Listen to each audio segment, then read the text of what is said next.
Welcome, ladies and gentlemen. Today we are going to talk about graphs of polynomial functions.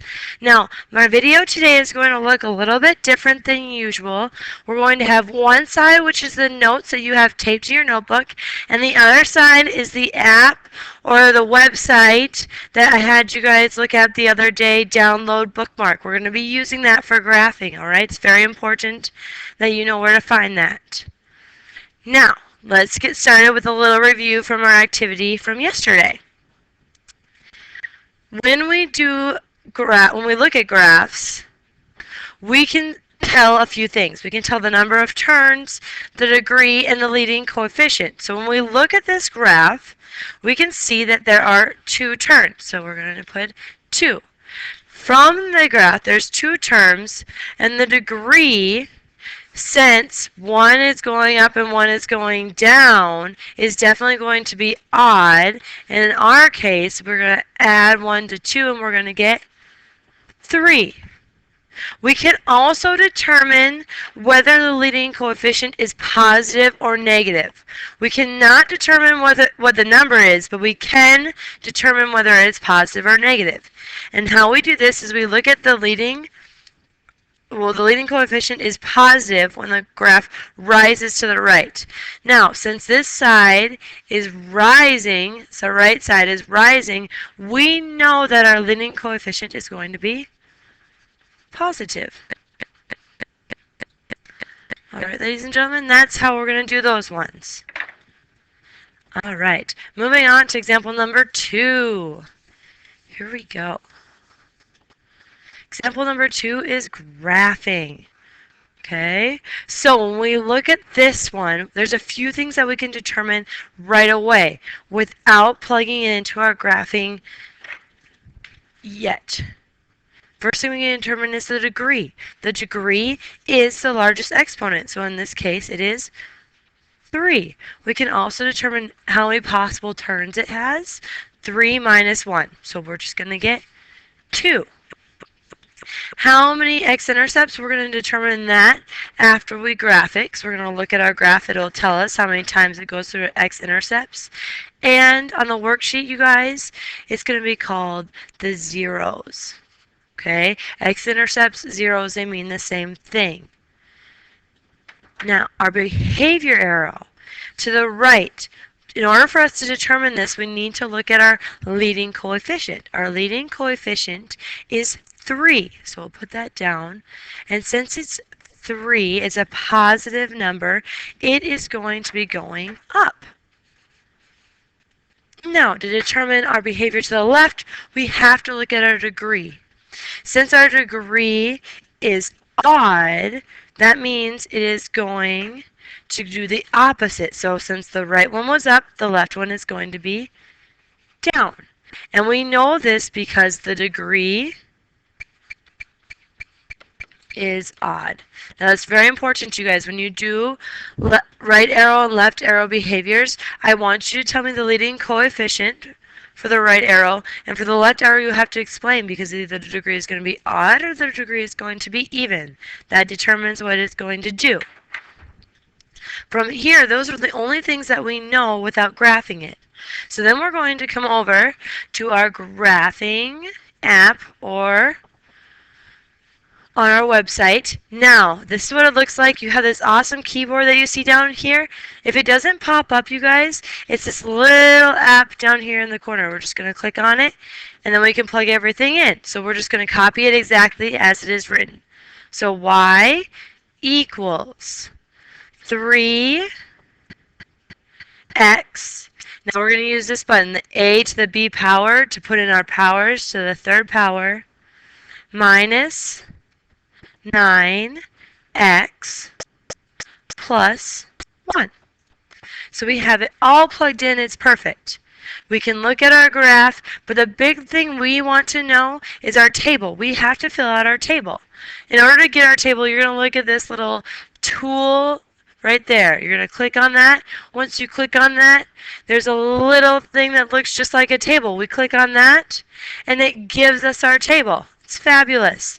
Once we have our table, we're going to come back over here and we're going to plug it in. So we x, y, So I have -2, -5, -1, 7, 0, 1, 1, -5, 2, 7. Once I have that, I'm going to plot these points on my graph. So -2, -5, 1, 7, excuse me, -1, 7, 0, 1, 1, -5, and 2, 7. Now at this very moment, all I want you to do is have them on there. You do not have to label any points yet. Now we're going to compare it closely with the graph that we have. All the points that we have, we want to make it look exactly the same as this. So, we start over here. We're going to work our way up, and then back down, and then back up again. Make sure we put arrows because it goes on forever. Now, I need you to label maxes and mins. Whenever there's a max, you're going to label it. Whenever there's a min, you're going to label it. Maxes are our high points. Mins are our low points. So if we look over here, this is a max, and this is a min. We need to label those on our graph. So this point right here is -1, 7, so we'll label that. And it's a max, so we want that to be there. Then this point down here is 1, -5. And this is a min, so we have to put that on our graph. Okay, ladies and gentlemen? After we have that done, everything is good and done. Only thing we have left to do is increasing and decreasing. So when we go back and we look at our graph, everything's nice, put in for us. This, you guys, always on the left-hand side. You go to wherever your arrow's at, you put -infinity, put a little circle around it.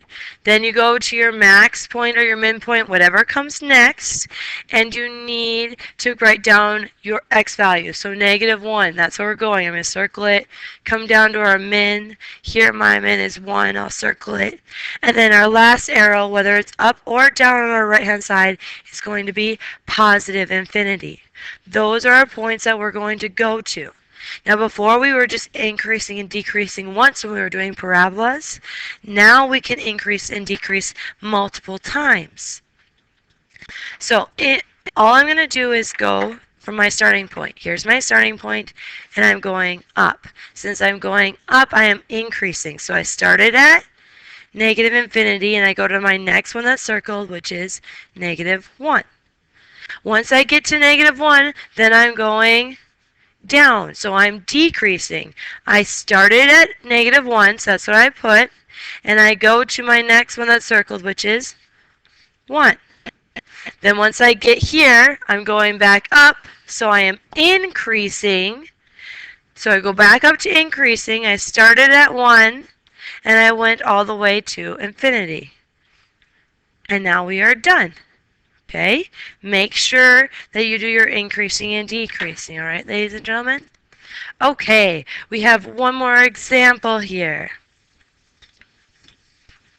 So, example number 2. Sorry guys, this is taking a second for me to erase all of this before we go on to our next example. Alright, example number 2. Last example for the day, and then we will be done. So we also want to clear out this because it's going to look different. To exit out of this, you guys, there's a little X here. Just click it, and then it's all gone, and we're starting fresh. Example number 2, we can determine its degree. Its degree is the largest exponent, which is 4. How many turns is it going to have? Well, if we look at this, it's going to have 3 turns, because we can take the degree -1. X-intercepts, remember, which are our zeros. On our worksheet, we're going to determine after we come back and graph it. Now, arrow behavior. To the right, we look at our leading coefficient. So I use LC for leading coefficient. Leading coefficient is 1. It is positive 1. Since it is positive, it is going to go up. Now, to determine my right arrow or my left arrow behavior, I look at the degree. My degree is even. Since it is even, it's going to go the exact same way as my right arrow. So it is also going to go up. That is all we can do without graphing it. So we're going to come over here to our graphing app and we're going to plug it in exactly how it's written. So y equals x to the 4th power minus 2x to the 3rd power minus 5x to the 2nd power plus 6x. Now what we need from this is a table. So we click right here on the little tool button, then we click on the table, and it gives it to us. So we're going to plug it in. X, y, I have -2, 0, -1, -8, 0, 0, 1, 0, and 2, -8. Plot those points over here. -2, 0, -1, -8, 0, 0, 1, 0, 2, -8. Alright, those are all the points that it gave me. Now, this one, ladies and gentlemen, remember we have to have our max and min. We're going to push this over so we can look at our graph. We have to have max and mins here. If we look at our graph, this is what it needs to look like. If we see here, we have some max and some mins that we don't have plotted. So we're going to draw this and then put it in. So we know we start up, so we're going to start up here. We're going to work our way down. And before we get to that point, we're going to go a little bit further down. Then we're going to go up. Here we need to go back up, down, and then back up again. Okay? This is what our graph is somewhat going to look like. Now, I said we only need to label our max and mins, but we have a problem. My red dots don't have max and mins. So what I have to do is come over to this graph, and if you touch it with your cursor or with your finger if you're using your phone, it will tell you what that point is. So we're going to write that point down here. So our point right here is -1.3. I'm only going to go to 1 decimal point, you guys, and -9. Now, this is a max or a min. This one is a min. So we need to label that. It's a min. Okay, we have 1. Now we're going to go back to this point. Click on it. Tells me what it is. So I'm going to come over here, put a dot here, label it. It is 0.5 and 1.6. And this is a max. Then we'll come back down to our last one, which is a min, right? Max here. This is also a min. Label it. Put our point there. Label our point. It is 2.3, -9. And this is also a min. Okay? Now with all of this, we can now go through and do our increasing and decreasing. So when we do that, we're going to have to label everything. Start with the left arrow. This one, go next to it, is always negative infinity. Then we go down, we have -1.3. I'm going to write it right here above my min. So it's -1.3. Circle that. We go up to 0.5, that's my x value. We go down, my x value here, I'm going to put it above my min again, is 2.3. And then we end up here at positive infinity. Now I know there's a lot of stuff going on in this graph, so make it work however however you can understand it, okay, ladies and gentlemen? From here, we start always on our left-hand side, so we always start at negative infinity. But this time we are going down, so we are decreasing. So we go to decreasing first. So we're going to say negative infinity all the way to the next circled one, which is negative 1.3. Once we get to this point right here, now we're going up. So we started at 1.3. We're going up, so it's increasing. So we do negative 1.3, and we go all the way up to 0.5. Once we get there, we turn around, we're going back down. It's like a roller coaster, up and down and up and down. So we started at 0.5, we're decreasing, so it's going and decreasing 0.5, and it's going all the way down to 2.3. Now, once we get down to 2.3, we're going to go back up. So we go to increasing, and we start at 2.3, and we go all the way to, oops, sorry you guys. We go all the way from 2.3 all the way to positive infinity. Sorry you guys, it erased a few things here. Okay, all the way to infinity. Then we're done. Only thing, and you guys, I forgot to put this on the last one, our x-intercepts are our zeros. You just count them. How many times did it cross the x-axis? This one is 1, 2, 3, 4. So you're just going to write 4. It goes across 4 times. The first one, ladies and gentlemen, it crossed the x-axis 3 times, or the zeros are 3. So you can put that in there. All right. That is all I have for you guys today. I hope you have a wonderful day. Make sure you use the graphing app because you're going to take all of your points from it. You're just going to copy it onto your piece of paper. All right. So have a wonderful, fabulous day, and I will see you later.